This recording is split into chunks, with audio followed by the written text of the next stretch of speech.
سورہ کہف 16ویں پارے کے شروع شروع میں مکمل ہو جاتی ہے، جس میں آخر میں موسیٰ علیہ السلام اور خضر علیہ السلام کا آپس میں مکالمہ ہے کہ خضر علیہ السلام نے وہ تکوینی جو تین امور کیے جو بظاہر غلط لگ رہے تھے، لیکن اندر میں اس کے بڑی حکمتیں پوشیدہ تھیں، تو ان کا حضرت خضر علیہ السلام بتا رہے ہیں موسیٰ علیہ السلام کو۔ پھر حضرت ذوالقرنین وہ سفر کرتے ہیں پوری دنیا کا، مغرب کی طرف اور اسی طریقے سے مشرق کی طرف، شمال کی طرف، اور پھر ان کا یجوج ماجوج کے علاقوں کی طرف بھی سفر ہوتا ہے، جہاں لوگ جو ہے ان کو بتاتے ہیں کہ یہاں پہ ایک قوم آتی ہے اور ایک مخلوق آتی ہے اور ہمارے بچوں کو بھی اٹھا کر لے جاتی ہے اور ہمارے مویشیوں کو بھی نقصان پہنچا دیتی ہے۔ تو حضرت ذوالقرنین نے ان دو پہاڑیوں کے بیچ میں جو کھلی جگہ تھی، وہاں پہ ایک سیسا پلائی ہوئی جو دیوار ہے وہ بنائی۔ تو یہ آج کا سورہ کہف کا یہ خلاصہ یہاں پر آئے گا۔ اس کے بعد سورہ طٰہٰ ہے، اور پھر اس کے بعد پہلے سورہ مریم، پھر سورہ طٰہٰ اس 16ویں پارے کے اندر آتی ہے۔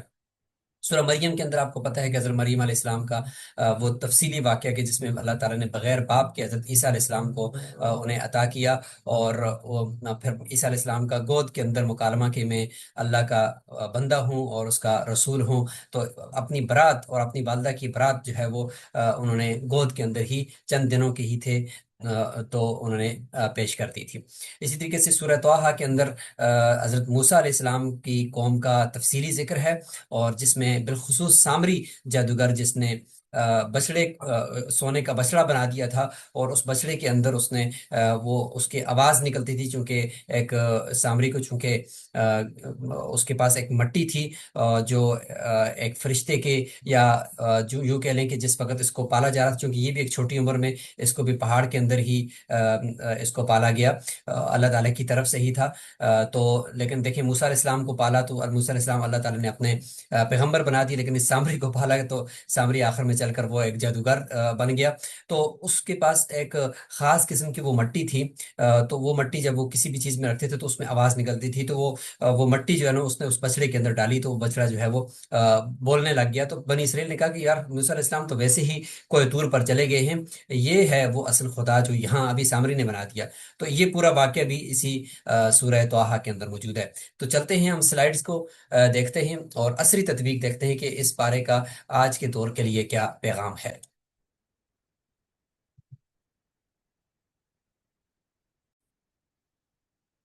آزمائش حکمت الہی اور اقتدار کا امتحان ہے۔ قرآن مجید کے 16ویں پارے میں سورہ کہف، مریم اور سورہ طٰہٰ کا فکری اور اخلاقی خلاصہ ہے، اور ان تفاسیر کی روشنی میں یہ تیار کیا گیا ہے۔ قرآن کے چار بنیادی ستون ہیں یہاں پر۔ سب سے پہلا ستون پوشیدہ حکمت کا سفر، یعنی حضرت موسیٰ اور حضرت خضر علیہ السلام کے واقعات اور انسانی عقل کی حدود، اور دوسرا ستون ہے اقتدار کا صحیح استعمال۔ ذوالقرنین کا واقعہ چونکہ ایک بادشاہ تھے، یجوج ماجوج سے لوگوں کو جو ہے وہ بچا دیا، اور طاقتور قیادت کا اخلاقی معیار بتا دیا اس واقعے کے اندر۔ معجزات اور توحید، سورہ مریم میں اللہ کی قدرت کی نشانیاں اور انبیاء کا کامل یقین ہے، اور باطل کا سامنا سورہ طٰہٰ میں فرعون اور سامری کے خلاف حق کی استطاعت۔ اب پہلا ستون ہے پوشیدہ حکمت کا سفر۔ بظاہر خلاف شرع یا ناقابل فہم نظر آنے والے واقعات کے پیچھے اللہ کی لامحدود حکمت کار فرما ہوتی ہے۔ حضرت خضر علیہ السلام کے افعال ذاتی نہیں بلکہ منشاء الہی کے مطابق تھی، اس لیے فرمایا وما فعلتہ عن امری۔ اب پہلی آزمائش کشتی کا واقعہ ہے کہ بظاہر عمل ایک درست اور چلتی ہوئی کشتی میں جان بوجھ کر کیوں سوراخ کیا حضرت خضر نے، لیکن پوشیدہ حکمت یہ تھی کہ یہ کشتی 10 غریب بھائیوں یعنی 5 معذور اور 5 مزدوروں کی تھی۔ ظالم بادشاہ جن کا یہ نام بتایا گیا ہے، ہر درست کشتی کو چھین لیتا تھا اور عیبدار کشتی کو چھوڑ دیتا تھا۔ تو یہاں پر اس کو عیبدار بنایا تاکہ یہ بچ جائے۔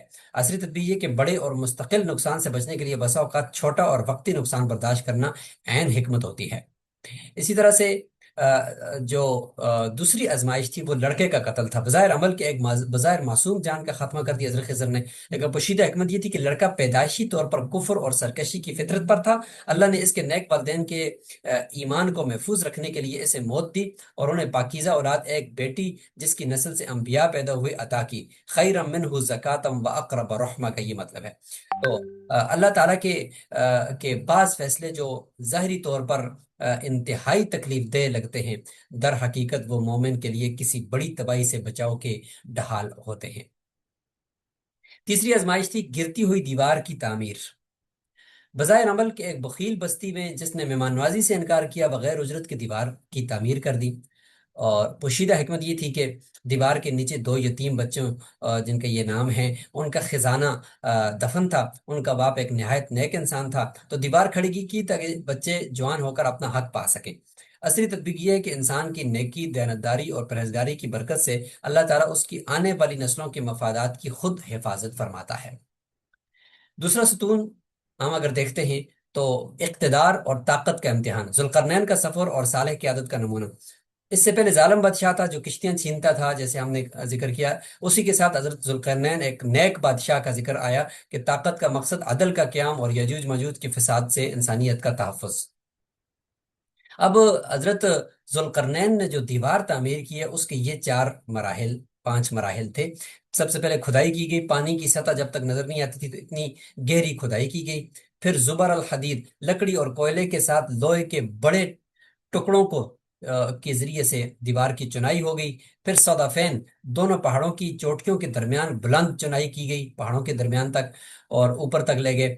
اور انفخو، دھونکنیوں کے ذریعے سے آگ دہکانا یہاں تک کہ لوہا سرخ ہو جائے۔ پوری دیوار کو جو ہے نا وہ لوہے سے بنی تھی، تو اس کو گرم کیا گیا تاکہ اس کے اندر سیسا بھی پلایا جائے۔ تو پھر گرم پگھلا ہوا تانبا، پھر قطرن یہ ڈالا، اور قطر یعنی یہ ہم یوں کہہ سکتے ہیں کہ وہ سیسا پلائی ہوئی دیوار بن گئی، اور اس کے اندر پگھلا کر سیسا اور تانبا یہ ڈال دیا، تو یوں کر کے یہ دیوار مضبوط ہو گئی۔ یہ دیوار کہاں ہے، سیٹلائٹ کے اندر کیوں نظر نہیں آ رہی؟ تو یہ شمال کی طرف قطب شمالی کے قریب قریب کے علاقوں میں ہے۔ تفاسیر کے اندر لکھا ہے، اور شیخ الاسلام مفتی تقی عثمانی صاحب نے اپنے سفر میں بھی لکھا ہے کہ ایسے وہاں پہ بڑے بڑے پہاڑ ملتے ہیں کہ جہاں تک کسی کی رسائی ممکن نہیں ہے، اور ایسے تاثرات ملتے ہیں، لیکن یہ مخلوق بہرحال موجود ہے۔ اللہ تعالیٰ ان کو قیامت سے پہلے ایک بڑی نشانی ہے کہ یہ آئیں گے اور پوری دنیا کے اندر سب لوگوں کو جو ہے نا یہ ختم کر دیں گے۔ تو یہ مخلوق اس وقت نکلے گی اور یہ دیوار اسی وقت ٹوٹے گی۔ آج تک یہ دیوار جو ہے وہ ان سے ٹوٹ نہیں پائی۔ صالح حکمرانی کا اخلاقی ضابطہ ہے کہ مال خراج لینے سے انکار اور عوام کی جسمانی محنت کو ترجیح۔ دیوار اتنی بلند اور چکنی تھی کہ چڑھنا ممکن نہیں، اور اتنی سخت کہ اس میں سوراخ کرنا محال تھا۔ کوئی تکبر نہیں کیا، اس عظیم کارنامے کو خالصتاً اپنے رب کی رحمت قرار دیا ذوالقرنین نے۔